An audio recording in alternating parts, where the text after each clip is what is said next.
Hello and welcome to another episode of Test, Optimize, and Scale. We're here for part 2 with Neil Twa, CEO, Voltage Holdings, so much more than that, of course, Amazon expert, entrepreneur. Neil, I'll let you do a recap, but thanks for joining us again here today. Yeah, my pleasure. Thanks for having me on, Jason. It's great to be here again. So for those of you who may be watching this at 2x, you'll probably want to try to slow it down. I don't recommend. Most people don't like to listen to me. I sound like a chickmunk. But we have a couple of different topics we're going to go through today to kind of wrap it up in the next hour. It's going to be a lot probably to suck in. But to summarize, we're answering the big question. It always comes to me in the last 8 years of doing this on Amazon. What the hell do I sell? And so there are other components of that we dug into a little bit in terms of mindset and looking at products and trying to differentiate the way you address brand and avatar, and how do you assure yourself that you get in front of an audience and then you are able to create a product for that audience that has a demand or a solution that they want from it. It's a different way of going and saying, I'm going to sell a product and then I'm going to go find somebody to sell this product to.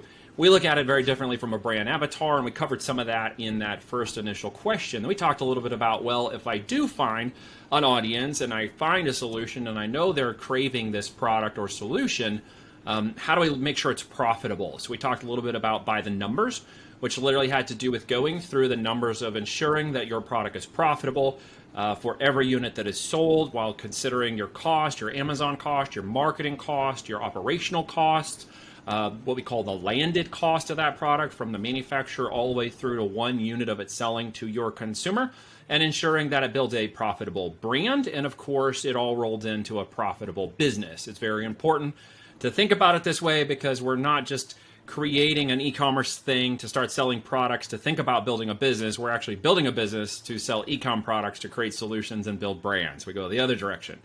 So as we move forward with those numbers, and we talked a little about what was going on, I did mention don't marry your product, but steal someone else's girlfriend instead, because a lot of people come with the concept, well, I have to invent something that's in the market that no one's ever heard of, right? And it's not actually true. There's a lot of girlfriends you can go steal in the market. There's an equation, a very simple equation we like to deploy here. It's called similarity plus familiarity equals trust, okay? And that trust is Amazon's ecosystem and marketplace that you're going to leverage as a brand to go in and compete with 3 to 5 other brands that you know you can dominate because no one else has heard of them. And believe it or not, there are plenty of brands in Amazon that no one has heard of that are doing millions a year in sales. And there's no reason why you can't do that either. And you can even become the top dog in a bunch of brands no one's heard of.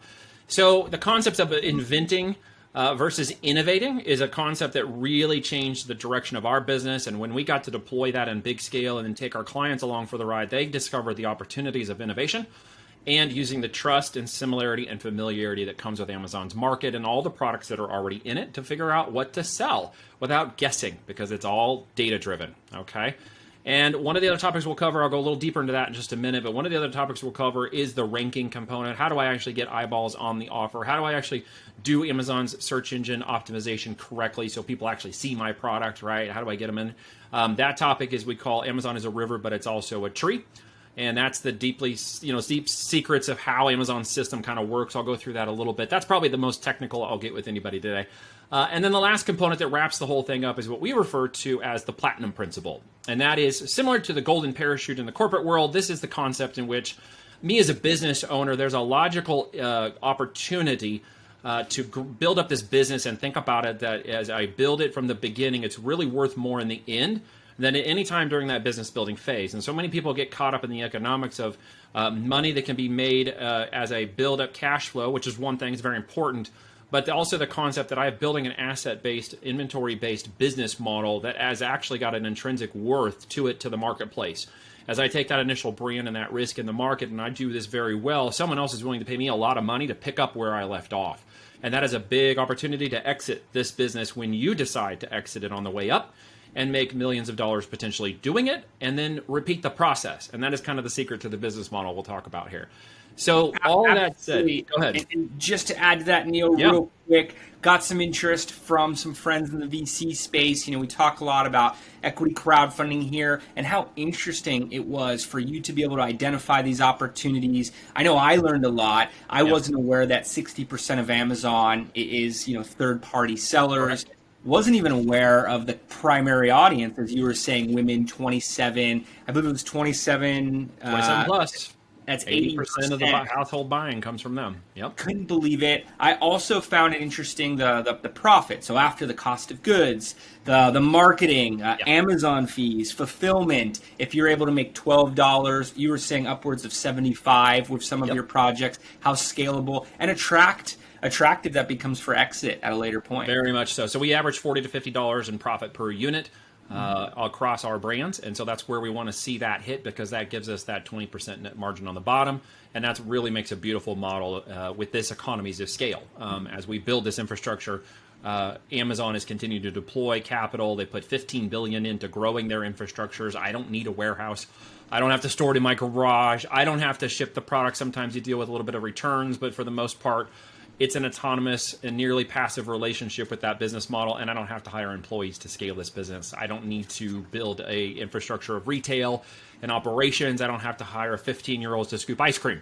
So there's a lot of upside. Now, there are cons, and I'll talk about some of that as we go through this, because I know in anything like a business, there is not always a perfect evolution of a business. It's that spaghetti on the plate. It's never a linear line like everybody thinks it might be, right? It really is spaghetti.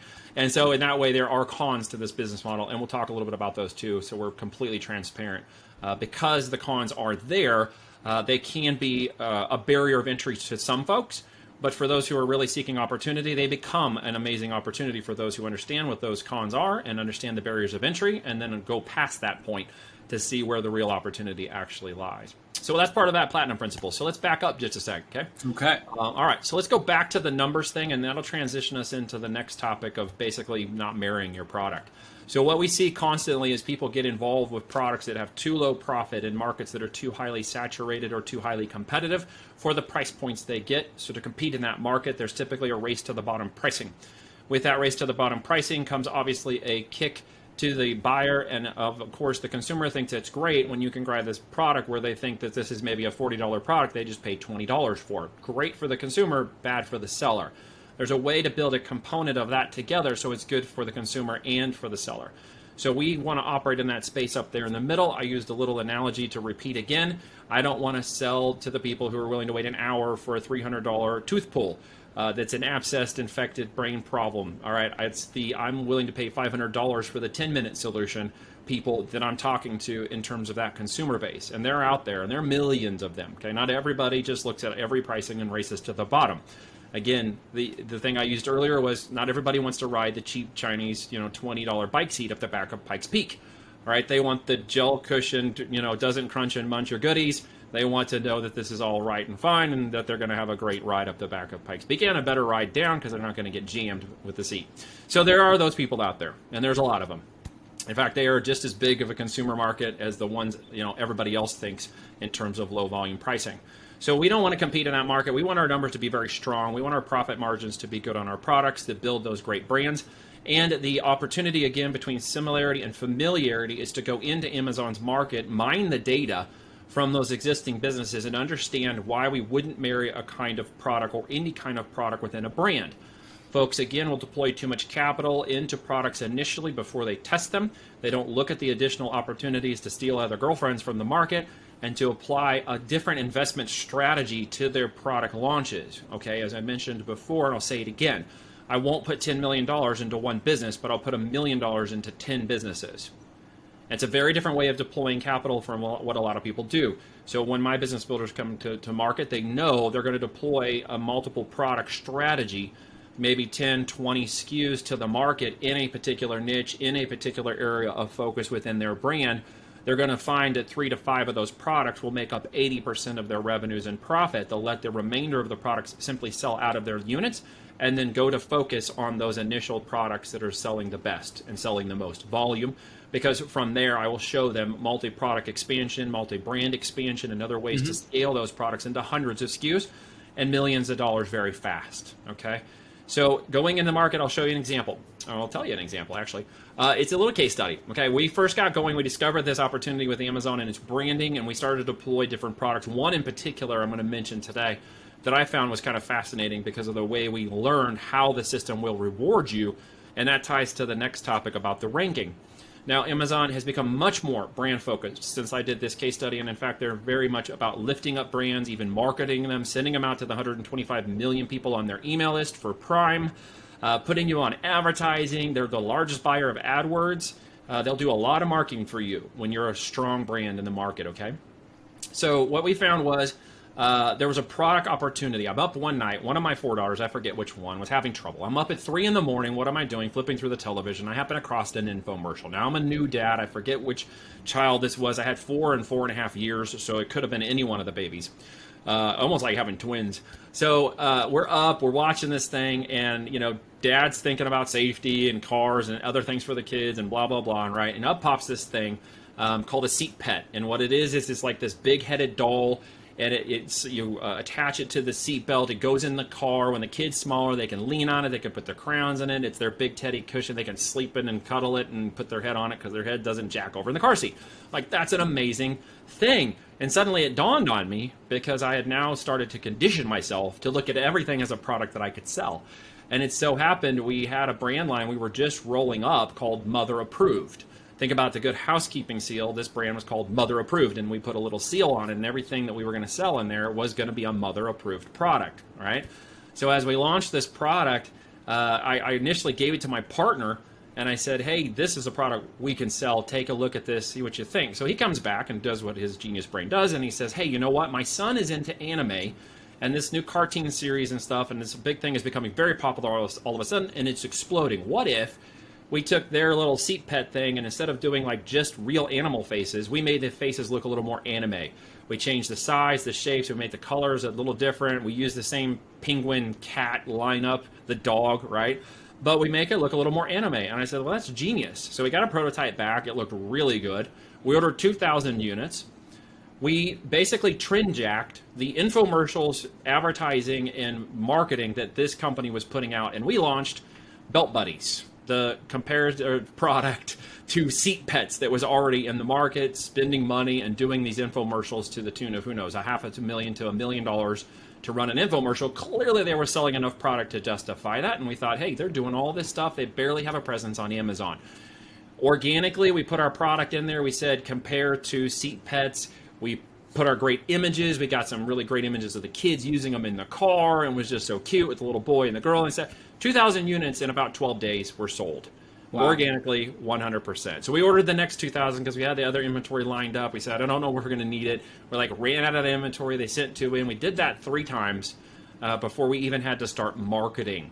So we learned a lot about the system. We learned a lot about borrowing information and intelligence from our local and urban environment. We borrowed it from Amazon because we understood the types they were selling and the variations, and we simply went into the market against them. We created a Pepsi to their Coke. We created a Nike to their Reebok. And there are so many of those opportunities that we started to realize this is a business pattern that we can start to deploy and build a repetitive process around it. And that's exactly what we started to do. And so we started to run those numbers, look at those products, innovate against existing products in the market. No question, no need to invent, just innovate. Okay, slight changes, variations, and types, and launch those products. And guess what happens when you do it this way? They organically start selling with no marketing whatsoever. Okay, we can sell 5 to 10 to 15 units a day on our test products to determine our optimizations through our 90-day launch. And that leads into the next topic, which has to do with how to make sure people can see that. Okay, Amazon's big filing system, its search engine, it's called the A9 engine. Okay, there's a little technicality to this. I'll try not to go too far into it. But in essence, it's a giant search engine. It's like Google, but it's not information-based. It's product-based, and even Bezos has said, I want to sell all things to all people in 30 seconds.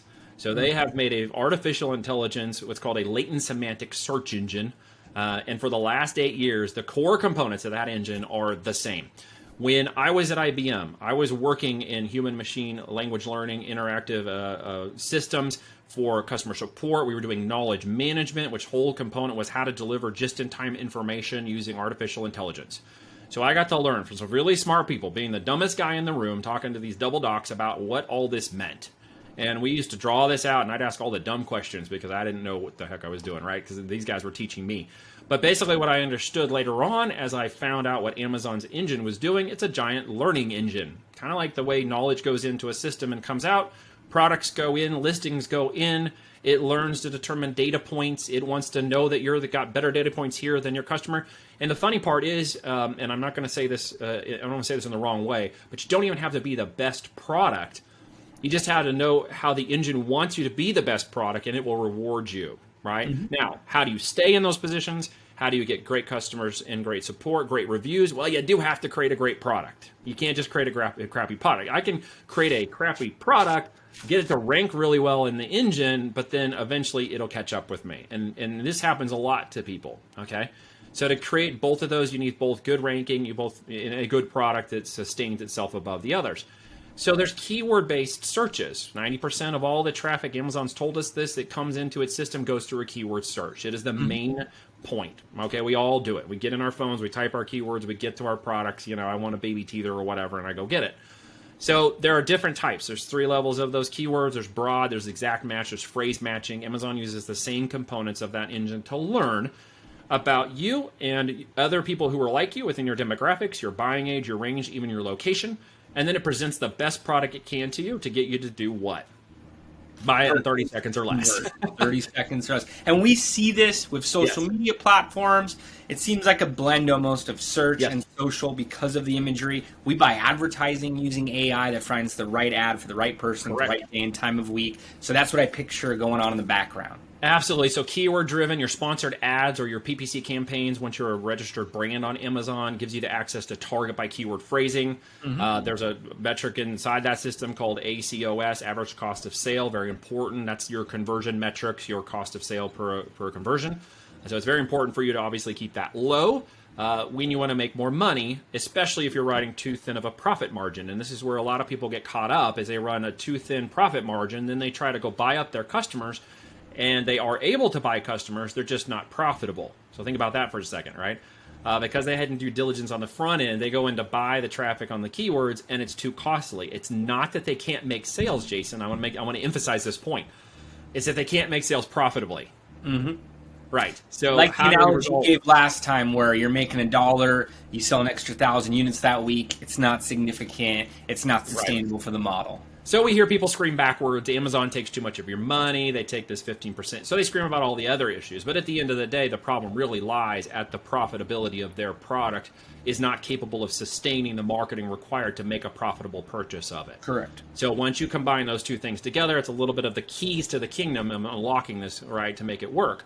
Now, there's a lot of organic search, and the one beautiful thing that most people don't recognize, at least in my experience, and some of you may understand what I'm about to say, I can go into AdWords and spend $10,000 and never rank anything on Google.com. But I can go into Amazon and spend $10,000 on sponsored ads, sponsored brands, and I can rank my product inside of Amazon search engine. Extremely powerful relationship, right? So I will go into my competitors and I will dominate them for whatever it takes me to dominate, whatever ACOS it takes me to dominate until I am the dominant force in that niche. I will buy all their traffic. I will take up all their ads, their sponsored ads, their organic search. Then I'll show up in the frequently bought, and I will be everywhere, right? And they can't do a thing about it. So once you understand that ranking, that algorithm, you also understand Amazon is now looking at over a 21, 30, 60, and 90-day range. This is not abnormal to them. They just become more intentional about staying focused on that due to people manipulating and trying to jack with the system through fake reviews, fake buyer networks. Those 12 companies I mentioned, they were doing all of that, and Amazon kicked them off the platform to the tune of $1 billion. They just got axed completely out of the system, because they were trying to fake the system and try to build, break the algo. So we go over 90 days.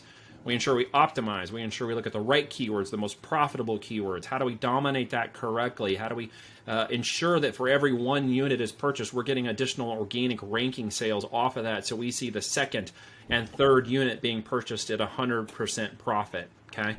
Very important. That's your average order value. Okay, that's why you need multiple products in your brand to really sustain growth. You can't just put one product in the system and expect to make all this kinds of money. So you have to we have a 5x5 game plan. It's an average of 5 products in the market in your brand, and those 5 doing an average of 5 organic sales a day. And if you have the profit, you have lowered your risk, you've increased your profitability. When marketing kicks in later, things take off really fast, and you're actually giving the system what it wants because it wants you to have more products in your brand. And most of the sellers in Amazon don't do that. They don't put more than 5. I think it was like 76% of a recent Jungle Scout said most of the FBA sellers have 5 or less products in their brand. y'all missing the huge opportunity sitting right in front of you, right? You're missing it. Why? Typically, it's knowledge, capital, and cash flow. And those are the three things that are holding up most of those sellers from growing. And that's one to make sure we and get to that in the next topic of the platinum principle here. What does it actually take to build this asset while understanding what you're going to sell, how you're going to get eyeballs and ranking, why we are innovators and not inventors, is that we can build up great brands that in 18 months can be worth millions of dollars. And once I understand this whole mechanism, I can take that capital and deploy it faster into a new brand and do it again. It becomes the business model of launching these brands and exiting them. That is the thing we've been doing for a while now. It's something the market is just catching up to as they deploy now $6 billion in capital through places like Thrasio and other aggregators who are buying up these FBA brands in single channel only. Okay, most of these businesses are just on Amazon, giving an opportunity to exploit the major markets, which is one of the things we look at doing. Through our relationships with people like Kevin Harrington and stuff, is that we can go into the mass market with those products. We can hit QVC, we can go to our own infomercials later on, we can hit that bigger component of the e-com channel. But most importantly, we do recognize that in 18 months, a grown brand successfully and maturing through a growth and iterative product launch process, okay, of scaling those products, is worth a lot of money in 18 months, even as a single channel, right? Even as is it only channel, okay? And that's that 5x5 model where you're looking to acquire those users on a first purchase, whether it's through ads, organically ranking in Amazon systems. Right. It sounds like the majority of the marketing is focused right there because that's where the audience, the trust, everything is already working. That is the machine. Then once you get them in and they see other products that you have, the costs are lower, conversion rates higher, the company becomes more valuable, and in 18 months, you are packaged. You are, really, at the end of the day. So you file that, you said it exactly right. And as I dive into those products and I find those first 5 that are going to be my core brand, I can take each one of those down into 100 SKUs. So that's where I take this vertical drive into the products, the brands, the differentiation of the brands and avatar types, and the product differentiations that come out of that, even the bundling that come out of that. And this was where success gets boring. And so most people don't want to continue to focus down that shaft, if you will, that vertical. They think, well, now I need to launch a brand in outdoor gear because I have one in kitchen. Or they think I need to launch another product in another store over here. Or they take their eyeballs off the prize and they get to a certain level of success and they think, well, now expansion only needs to happen if I go to a Shopify store or a website or somewhere else and try to gain or I start my social media marketing or all that stuff. And the fact of the matter is you may not need to do that yet. You may not have enough profit to do that and certainly enough time. And we always want those people at that point to realize there are experts we can take you to that will hire to do that. And in 90 days, you let them do exactly what they're going to do with your proven image, your proven brand, your products, your copy. Let them do very good at what they're doing while you keep your eyes on the prize. Because I see a lot of people tapping out at what sounds like really great numbers at $1 million when they have a $5 million a year business. And they don't understand how they're going to grow, how they're going to scale, and literally it's always setting right in front of their face. And it has to do with that focus vertical, continuing to go deep into what you already know, continue to test, optimize, and scale into that vertical you're already in. It may sound boring, it may sound difficult, it may take a little bit of time, but that's where the success is, right? If you hit a gold mine in that hole, don't go try to find more gold somewhere else. Just keep digging. Yep. And scale from there. Absolutely, because there are 5 main reasons people get to the point where they reach a platinum principle concept, but they don't understand what their opportunity is with that business or when they should actually sell it. And what typically you see in those 5 things is always negative. It's a family life-changing issue. It's a divorce. It's a death. It's a health issue. It's some major component that says, you know what, I can't do this business anymore. I need to sell it. There's a fire sale going on. And I really want people to realize there's so much more money to be made on the way up, okay? And I'm not going to get into economics very far beyond the 101, which is literally money is worth more today than it is tomorrow. Okay, so you can't be just thinking, well, I got a cash flow business, I'm going to run this for the next 6 years or whatever, and it's going to cash flow every month. That is really great, but the opportunity for physical assets in this market is a hedge against inflation. Okay, and that's one of the core concepts of the Platinum Principle. You're building an asset-driven business model with inventory that's always worth money. When the market shifts, you can raise your prices because you control the demand. If you look at anybody who ever survived through a third world fallout, we have friends that did this, and the main difference for them is, number one, they own their house, and number two, they owned assets. Assets in which they could control the pricing, stores, inventory, and other things. So just be thinking about inflation as a current and realistic part of our market, but the opportunity, as I mentioned, this is part of the con. I'm going to spin out real quick. Of our market is to how do you do a differentiation and hedge against inflation. And it really gets down to you controlling the physical part of the product. If I have the inventory and I'm in the market and I'm charging $39 for it, if inflation requires me to charge $42, I raise my prices. If I still have the inventory, I'm still in the game. And it's a big deal to be thinking about it from that way, right? Because other factors of the business you may not be able to control. So one of those things you may not be able to control is where the market currently demands you are at with your competitors. Now, you can stay relevant to them, you can continue to innovate against them, but you should always never shortcut what you're doing. I just mentioned reasons why. A minute ago, 200,000 sellers got blown out of the system because they weren't building brands and they weren't playing by the system. They were hedging through arbitration and retail and wholesale and arbitration. And many of the other ones were in playing that, non-toss reliant game. They were buying reviews, they were doing all the other stuff, but they all got blown away. So the sustainability and the issue of overcoming Amazon saying blowing away your account is to become a real business in a real foundation. Okay, set up your chart of accounts, set up your LLC, build the business, capitalize the business, capitalize the brand registration on Amazon, your brand trademarks, build your intellectual property, build your your shield up in the marketplace, right? Then you go into Amazon, okay? Then you go to battle. Like you set it up correctly to go to battle for longevity. Plus, you can't sell that business with none of those things in place. As a business buyer, I am not buying your business when you come to me handling this broken down tool that's going to require me to work 80 hours a week to keep it running. I don't want to buy a job. And so many people believe that they have a good business asset to sell, when in actuality, they're trying to dump a job on me. And I have no interest in doing that.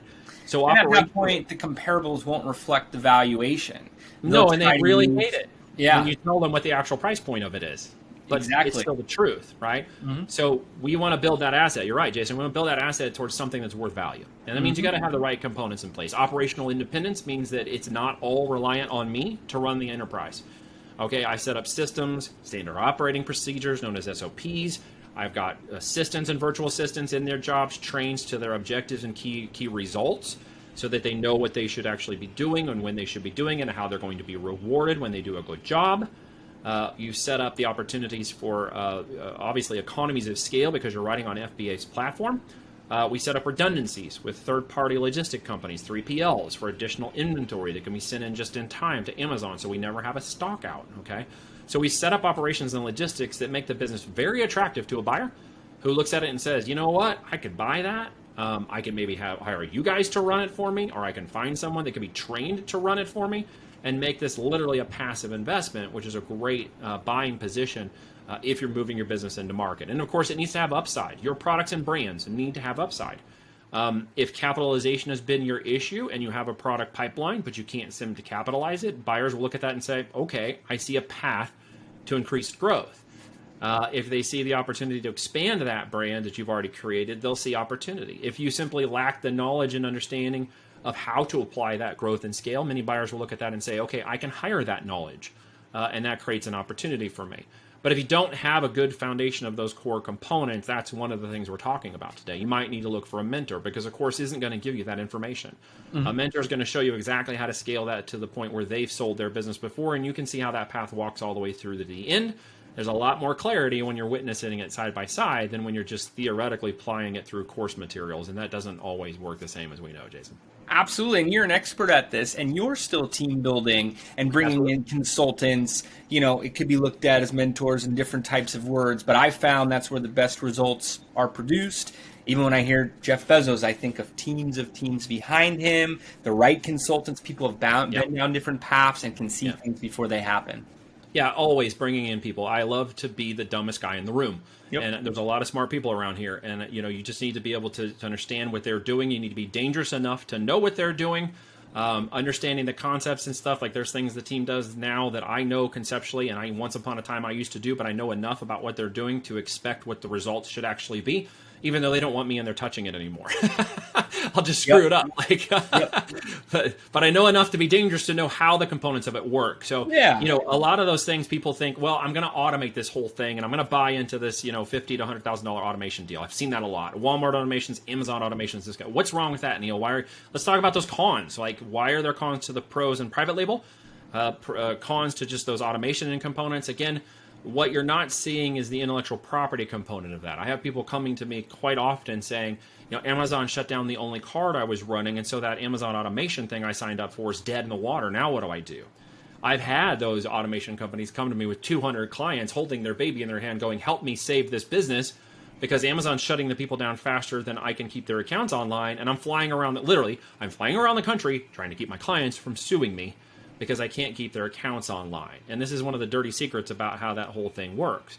So the truth of it is not just Amazon, but any e-com or business-related opportunity, you should know how to run it. You should be dangerous enough to understand the components or get trained and learn how to do those things so you actually understand how it's going to work, and then look at the ways to make it passive. And by definition, to me, passive is 5 hours a week. 5 to 10 hours a week is a passive business opportunity, especially if it cash flows and has an upside exit to it. That's a good from a realistic expectation. Absolutely. And you don't want to be too involved after a certain point where you could slow down and bottleneck the processes when you're trying to operate at scale. You want to be working on the business versus in the business, but at first you may be wearing a lot of hats. Absolutely. So we look at removing the owner, what we call an RTO. We remove the owner before the exit. So one of the things we build our people up to do and our clients is to get them operationally independent, to get their infrastructure and supply chains in place correctly, their redundancies in place correctly, and actually move them into more of a passive opportunity in that business before it exits. Because we know at that point we can take it to our buyer groups of people, home offices, and high net worth individuals who are looking to buy these relatively quickly and realize, well, I can buy that and have that deploying cash in 30 days because the owner is removed on this side of the business, not like a traditional exit in which it's, I'm going to sell the company and now I'm going to do all the exit work. So we pre-prep, that's a fun word, pre-prep people. I like pre-prep though. Pre-prep. Yeah. To the point where they understand that they can actually exit on this side, put it out to market, and then even receive 100% offers versus 80-20, 80-30, or 70-30 splits we see a lot of, which is you'll get 70% or 80% now, but you're in this for the next 9 months to 3 years to receive the rest of that money. There's a lot of those kinds of deals going on right now. For most buyers, by the point you get to the point where you want to exit this business, you're typically pretty out. And in a lot of ways, you're checked out.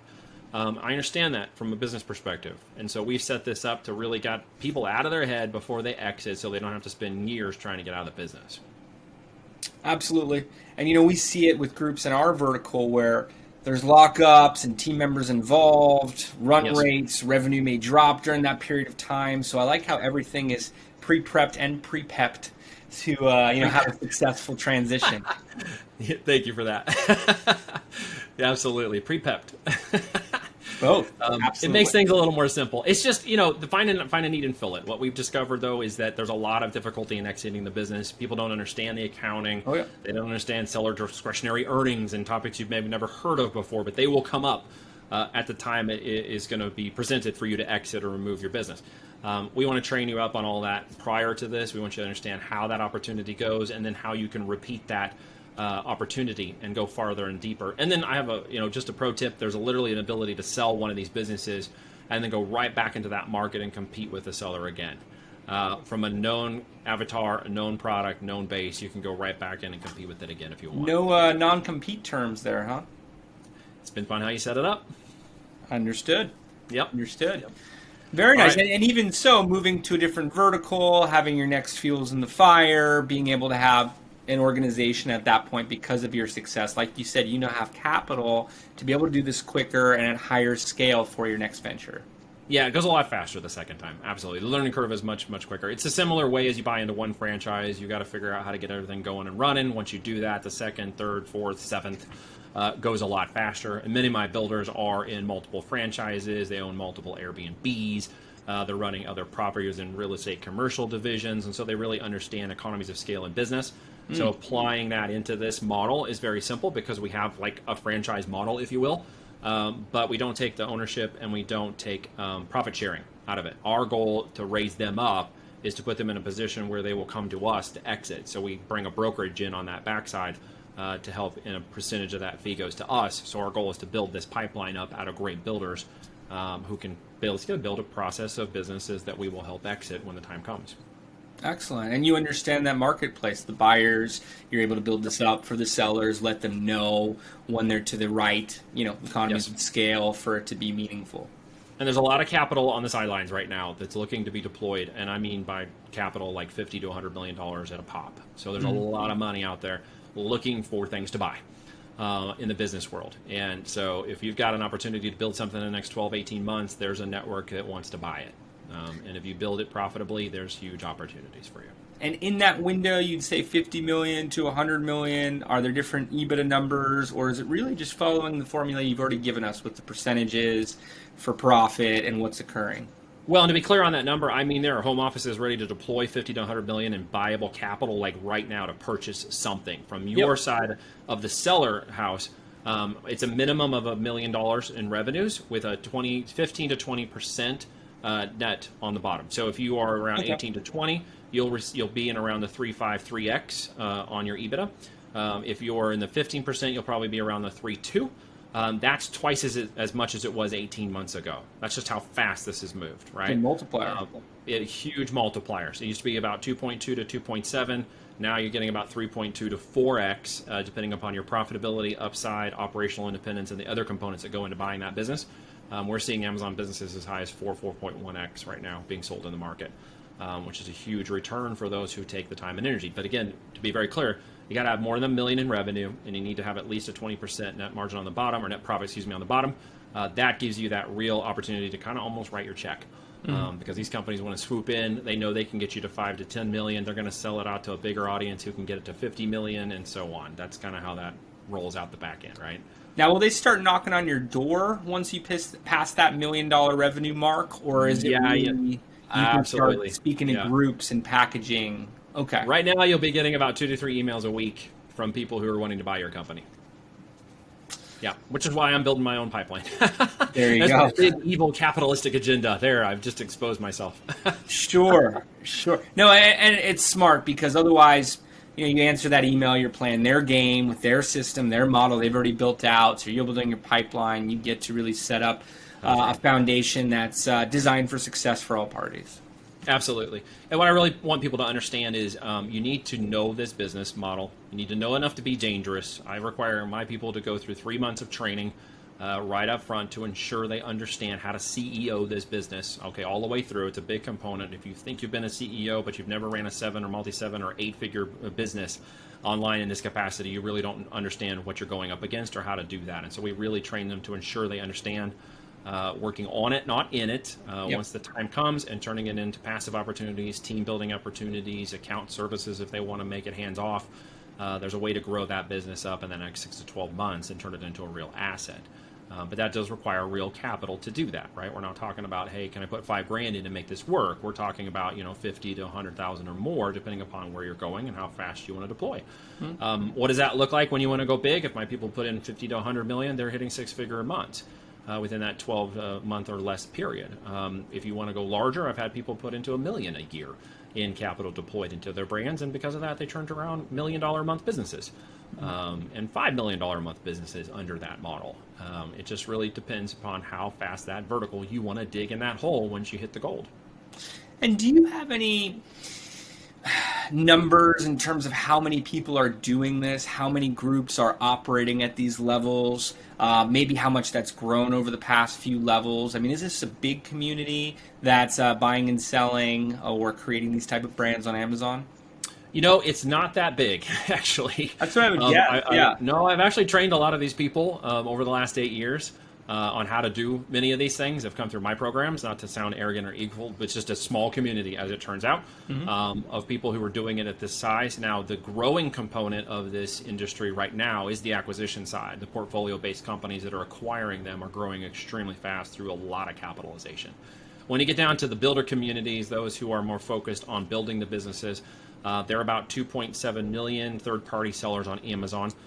Of that, about 1.5 million of them are private label, roughly, by the estimates we do currently understand. We don't have the exact numbers, but that's about what we know.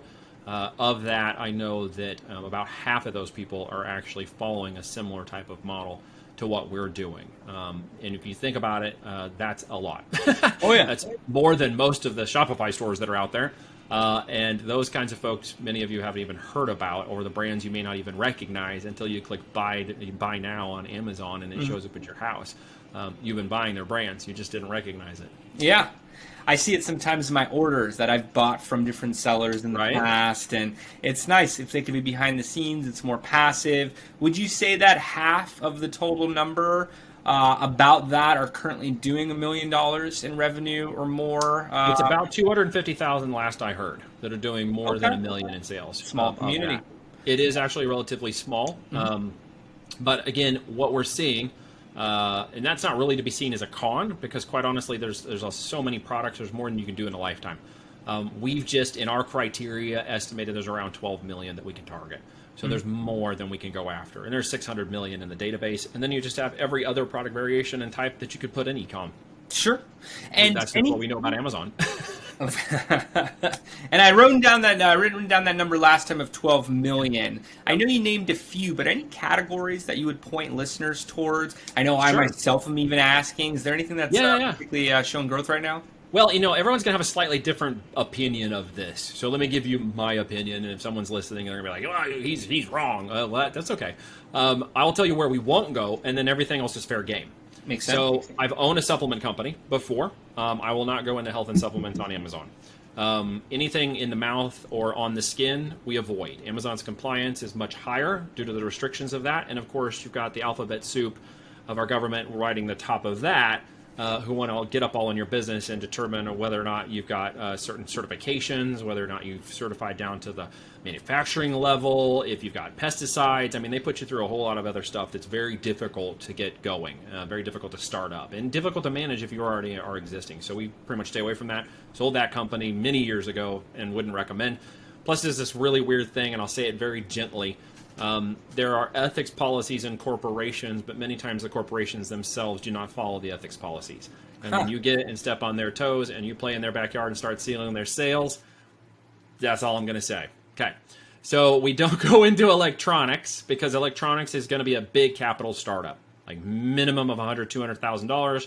Constant innovations to stay ahead of technology, manufacturing defect rates, customer support issues. While profitable, and I know guys who are selling thousands of units a day, they would even tell you themselves, we're in it to win it, but there's a lot to make it run, and there's a lot of capital to get it going. So it sounds sexy to own a technology and put it in there, but when you get down to the rest of those components, it makes it a big, difficult thing to get into. For those who really want to deploy capital and go after or have that mechanism, it's a big opportunity, but I do not recommend people who are just getting started or even building into that don't go into it.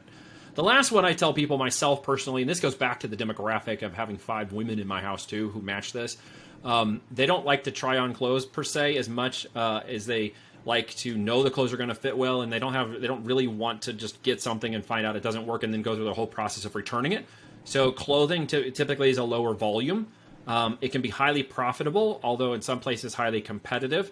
But because clothing can be changed and adapted so much, there's not a lot of saturation, although some of it's there, of course, and it can be found. But if you have a big influencer and a big social media network and you're a TikToker, or you can get access to, or you have a brand already established, it's doing very well that way, you can take up a really good share of that on Amazon. Just understand it doesn't have the same volume levels of traffic and sales velocity as the other channels do. Okay, you can't really move as much volume, but you can make it profitable. And that may be a consideration for some folks. So those are really areas we decided and have all played in not to go back into. Other than that, everything else is fair game. Okay. Everything else comes down to profitability criteria and ensuring the numbers.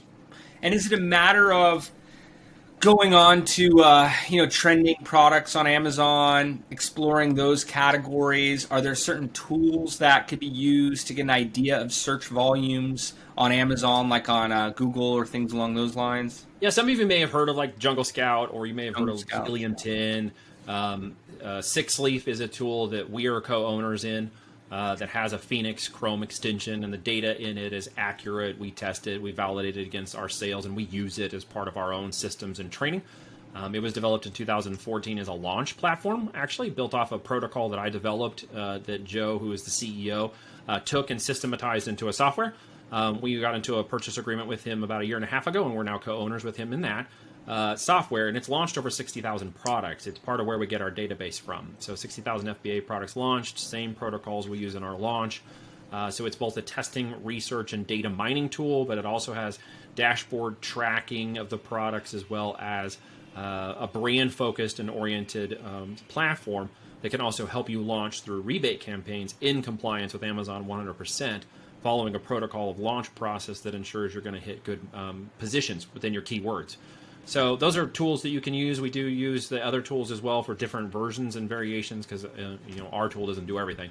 But those can help you, and Six Leaf is a great way to do that. Very nice. I feel like I understand Amazon selling to an extent here. Over the past two discussions here, it really all comes down to the planning, doing the right research in terms of what to sell, the amount of competitors. I think you gave us some numbers in the past of 3 to 5 competitors, and being able to really ensure the numbers are correct from the cost of goods, fulfillment. Yep. Having it all set up in there. You talked about how to list, be able to produce with paid advertising and different types of marketing that could accelerate your organic positioning, but really getting it to a point where organic's doing everything for you. Again, a result of good planning. We've discussed optimization. You said it's all about test, optimize, and scale. Not to pull the title of the show, but from the scientific method and figuring out what's selling the best, do the 5x5, have them buying more, optimize towards it further and further, and then scale. Do it at higher levels, run it for 18 months, make sure you're passing that $1 million mark, and you're going to start getting people contacting you about exiting. I would definitely recommend them to be speaking to you, speaking to groups that could help position them for that timeline, make sure they're ready for the game that they'll be playing, and knowing all the different things that are occurring that moment, so the learnings are there. Does that paraphrase it to an extent? Does that show? Nailed it. Nailed it. That's the core components. Now there are complexities, of course. But you nailed the summary very well. Nicely done. Excellent. And any other recommendations, any other insights that could be specific on, how to test, what to optimize, what to scale, or overall just towards building a business on Amazon? Well, expectations, right? Let's talk about expectations for a second, because everyone comes in and they have a little bit of this, what I call lottery mindset mentality. The scratch and sniff ticket, if I just get in and I do it and I scratch enough tickets, I'm going to hit that winner, right? And there's a concept of that in the product launch and deployment that I mentioned a minute ago, but in the business, it doesn't exactly work like that. If you go out and look at it in terms of scale and growth and timelines, expectations, it is a matter of deploying capital correctly at the right time, when you deploy it and where it's going, and the realization that I could deploy it between now and the next 12 months to reach goals for the next 2, 3, 4, 5 years. Not more of a make money, this is sort of a fly-by-night kind of operational thing. I need cash in the next 30, 40 days kind of thing. This is really, I'm planning for a passive long-term growth, a tangible asset that can be deployed, a legacy play. I'm building an empire. I might want to sell it and retire. Like, you're looking at this from a different perspective of business building. And if you understand those concepts and you know that in 6 to 12 months, if I can hit a 5 or 6 figure a month run rate, it's just a matter of time and through repetition of those systems and technologies that will create that inevitable expectation of ROI down the road. And again, the revenue I don't care about. That's vanity. I don't like talking about revenue at the end of the day, right? Profit is sanity. Cash flow is king. Nothing cash flows is best in my experience in 8 years, plus actually 8 years on Amazon, 20 years in e-com, than a physical product business. Nothing hedges against inflation better than owning tangible assets that you control and the price in the market. And nothing is going to work better than knowing you have a plan of profitability with the numbers that secure that cash flow plan for the longevity. You put those things together, you got yourself a real business. Absolutely. Love how you tied inflation in there, really capturing so many of the thoughts that go through entrepreneurs' minds. And, looking at multiple revenue streams for entrepreneurs, I'm tempted to get some projects going after listening to this. Excellent. The opportunity is, and we'll definitely speak about that. The opportunity is very clear. I mean, everyone has a direct connection to Amazon. It is the top of everything in terms of digital, even compared it to search engines, social platforms and that, and certainly e-commerce. So thanks for doing this deep dive with us. Absolutely. If you'd allow me to cover one more moment of expectation that I just missed. You brought it up in just thinking about what you said. We don't have to work with people. I know it sounds really weird, and I'm going to say it in the wrong way, but let me just get it out there, so forgive me for getting it out the wrong way. We do the mentoring component to build a pipeline of businesses that want to sell. We don't have to do that. We love to do it. That's why we do mentoring and not courses. So there's an opportunity we do with about 10 people or so that we work with. I interview everybody personally. I want to know what your goals and objectives are and what you're bringing to the table, as much as you're going to learn about what we're doing and what we bring to the table, as we've discussed today.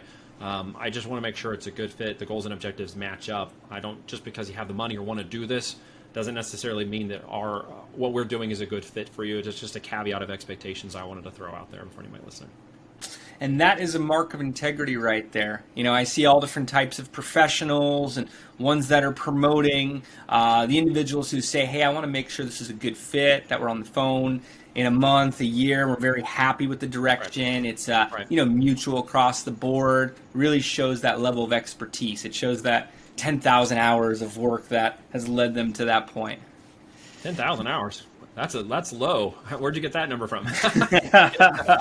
No, when it gets down, I'll tell you what it is, totally selfishly. I have a 3-letter last name. I cannot hide on the internet. So if you go Google me, which some of you may, and I think you did this too, Jason, I can't hide from my last name. I'm not even going to try or manipulate it, but at the end of the day, it's pretty easy to find me. So I like to keep my nose pretty clean and do right. Not running into too many Neil Tois across the street. No, me and the airlines are about all you're going to find when you get through that search. Yep. I hear you. I don't meet too many fishermen. When I do, I'll send them a message or something because of it. Are we some long-lost cousin from somewhere I wasn't aware of? Right?